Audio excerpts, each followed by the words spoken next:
Welcome to Magic Moonlog. I am your host, Dawn Marie Franzen, and this is a weekly series looking at the astrological forecast. So sit back and relax, and let's see what the moon and stars will bring us.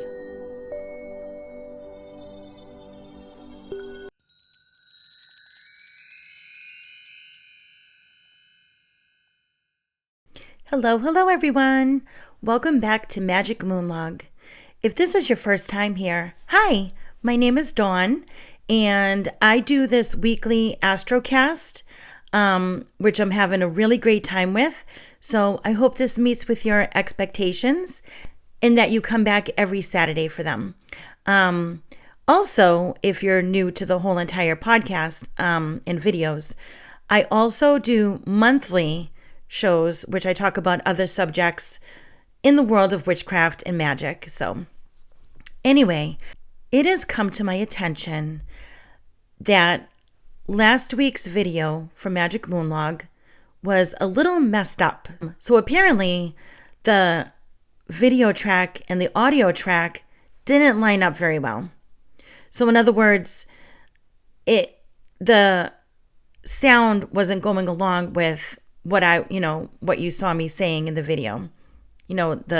What I was saying didn't line up with what you were seeing. So, most of it did, like the visuals that I do, I think were fine.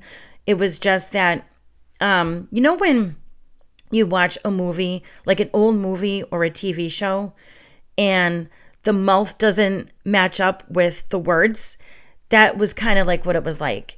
And it is so annoying. I get annoyed by that. I can't watch anything like that. It drives me crazy. I get frustrated. At this moment, I am not going to fix it right away. Maybe down the road, I will try to get back in it and fix it. But the only reason why I'm not in a hurry to fix it is because it takes me a long time to do those videos. And of course, yes, that's my choice, right? But, in order to give you guys good content, I don't like it. I like to put the visuals up there so that you guys can see what I'm talking about and get an idea of what everything means, right? And it takes me a lot of time to do that. It takes me a while to edit the videos because not only am I editing the videos, but I'm also editing the show, from the podcast. So it does take me some time. And again, that's all on me. You know what I mean? But whereas it takes me a lot of time, the thought of going back into it and re-editing all of it again, it doesn't appeal to me right now. So maybe eventually, somewhere down the road, when I get some time, I can do that. But for now, if you don't want to watch the video, you don't have to. I totally understand. But on that note, I want to just say that when you watch the videos, okay, please go ahead and like the videos, subscribe to the channel. Liking the videos helps the algorithm. And what that means is that when somebody wants to do a search, I want them to be able to find my videos, right? If you put in witch magic, of course, that might be one of the things that come up if you put the exact title, correct spelling, or even if you're looking for a particular video and you put the name of the video. But not everybody knows to do that because if they've never been to the channel before. So say someone was going to do a search for astrology videos. Mine is not going to be anywhere near the top. You know what I mean? Unless I get a lot of likes. It really helps other people to find the channel. Okay. And I'm not just speaking for myself. I'm speaking for all those content creators out there, all those YouTubers, everything, any videos that you watch, especially if you go back and watch several of their videos, subscribe to the channel, like the videos. It really, really helps. And every once in a while, leave a comment because we appreciate that. You know what I mean? We work hard to give you the content. And again, it's on me, it's on us, I am speaking for everybody. And not all of us get paid for it. I don't get paid to do this. I do this on my own free will, my own accord, my own free time. And yes, I keep tapping my screen because that's my iPad. I don't want my notes to go away from when I read the Astrocast to you. But yeah, liking and commenting, it really shows us that we're making a difference, okay? That you're enjoying what we're doing. Does that make sense? It does mean a lot. If you come across this video, these videos, this channel, and you don't like what you're seeing, please do not dislike. Please do not leave nasty comments. You don't have to watch these videos. You know what I mean? Go somewhere else. That's fine with me. But if you do watch these videos and you do like even a little bit, please press the like button. And that also goes with the podcast, right? If you're listening to this on Apple or Spotify, you can rate it and you can write a review. But rating the podcast, rating the shows, and again, I'm speaking for any show that you listen to, it really helps in the search engines, okay? Get me to the top. Let's get to the top. All right, we can do this. And again, every once in a while, please leave me a comment or a review, just so I know that, you're really enjoying what you're seeing and what you're hearing, okay? All right, thanks for listening. I will get off my soapbox now. All right, let's get on with the Astrocast for the week of March 9 to 15. So today, the moon is in its fourth quarter phase in Pisces. The moon and Saturn are in conjunction at 1:23 p.m. The moon and Jupiter sextile, and Mars and Uranus square off at 5:55. At 6:01, the sun sextile Uranus. Mercury enters Aries at 11:03. On Sunday, March 10, daylight savings time starts at 2 a.m. And again, I have mentioned this before, but all the times that I'm mentioning on here are Eastern Standard Time, okay? So be sure to turn your manual clocks 1 hour ahead. Spring forward. Ramadan begins at sundown, and this is a great time for spiritual enlightenment. Also, what's happening, this is a very busy day. The moon and Uranus sextile at 4:22 a.m. The new moon happens at 5 o'clock at 20 degrees in Pisces and is also in conjunction with the sun. The moon is in conjunction with Neptune at 3:45 p.m. and is also void, of course, until 8:19 when it enters Aries. Meanwhile, Mercury and Pluto sextile at 10:38. The moon and Mercury are in conjunction at 11:15. On Monday, the moon is in its first quarter phase in Aries. Venus enters Pisces at 5:50 p.m. On Tuesday, the moon and Mars sextile at 7:08 a.m., and then the moon is void until it enters Taurus at 8:28 p.m. The moon and Venus sextile at 10:56, and then the moon and Pluto square at 10:57. On Wednesday, the moon and Saturn sextile at 3:30 p.m. The moon and Jupiter are in conjunction at 7:13. On Thursday, the moon and Uranus are in conjunction at 6 o'clock a.m. The moon and Mars square at 12:01 p.m. The moon and sun sextile at 1:57.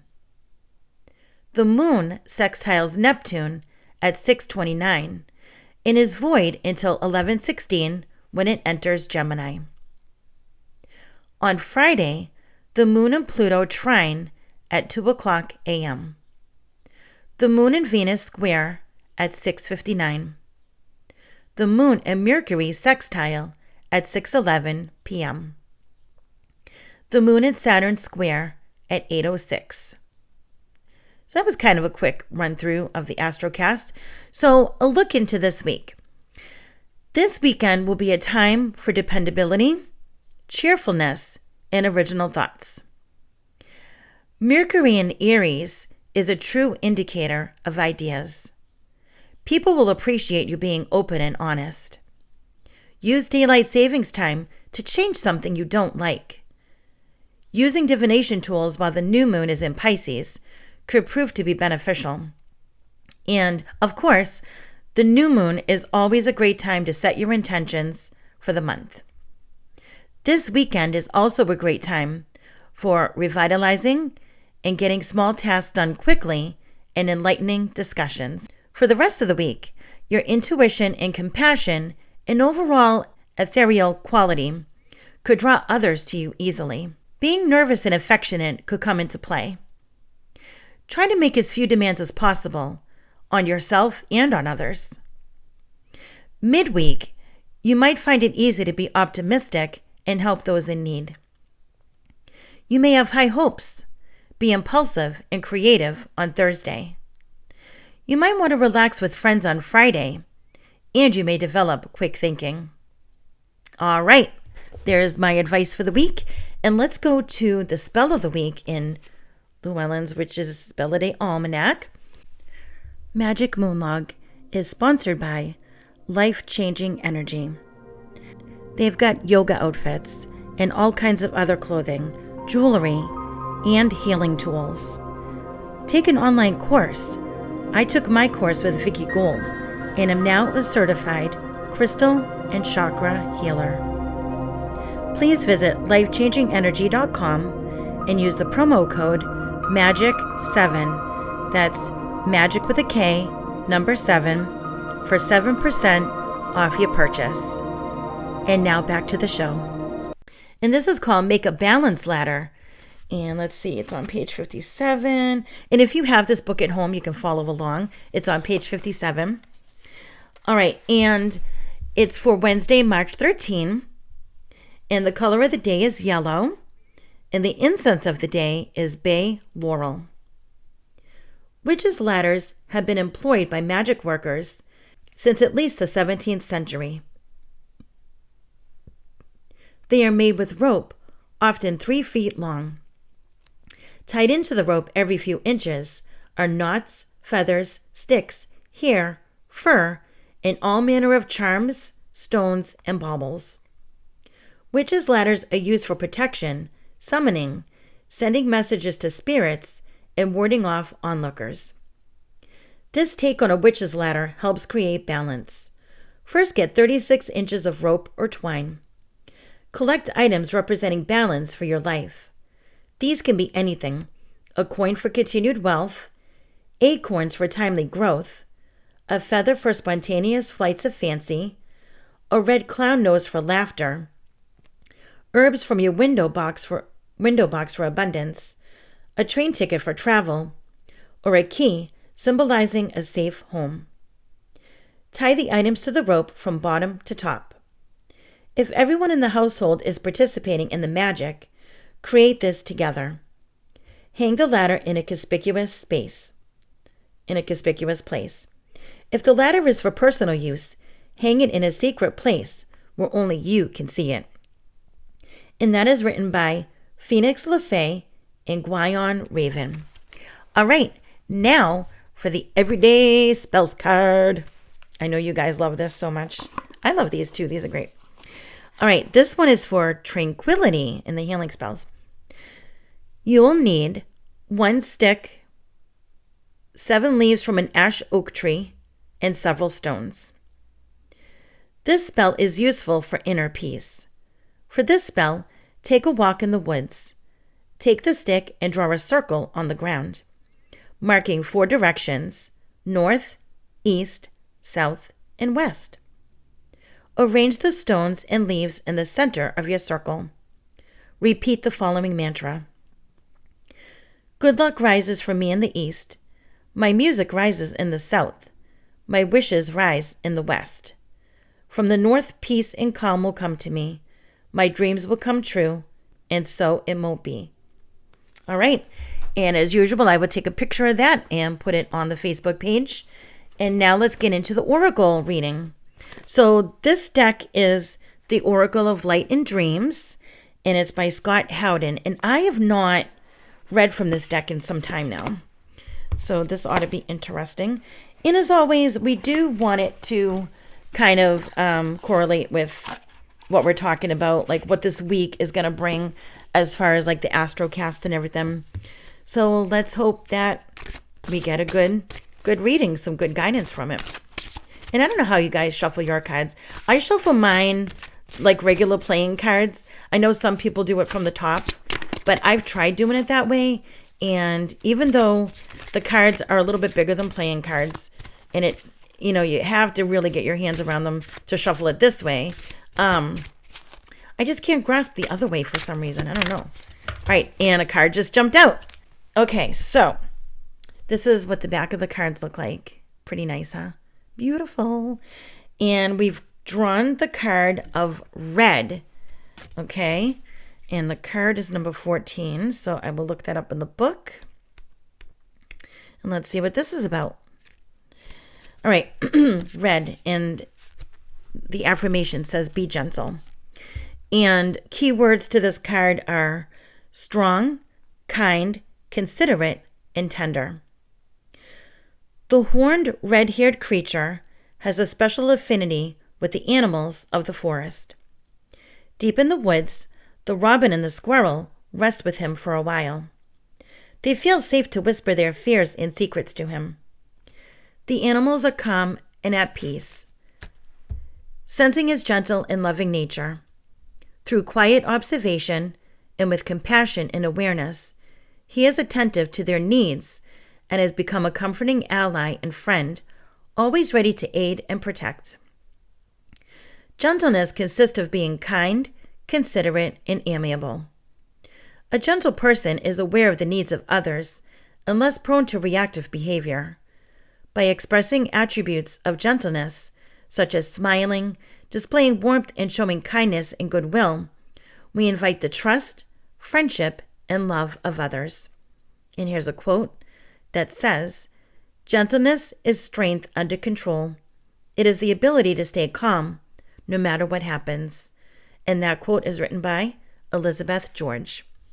All right. And yeah, so that's the Astrocast for the week. And those are our readings for the week. And again, if you are new here, please come back every Saturday. Please make sure you're liking the video, subscribing to the channel, sharing with your friends, same as on the show, the podcast platforms, Apple or Spotify. You can give a rating and a review. Please be kind and have a very magical week. If you like this episode or show, please consider going over to Apple or Spotify to give me a rating and review. It will really help with the algorithm of the show. Share with your friends and follow me at Witch Magick on Instagram. You can also join us on the Witch Magick Facebook group.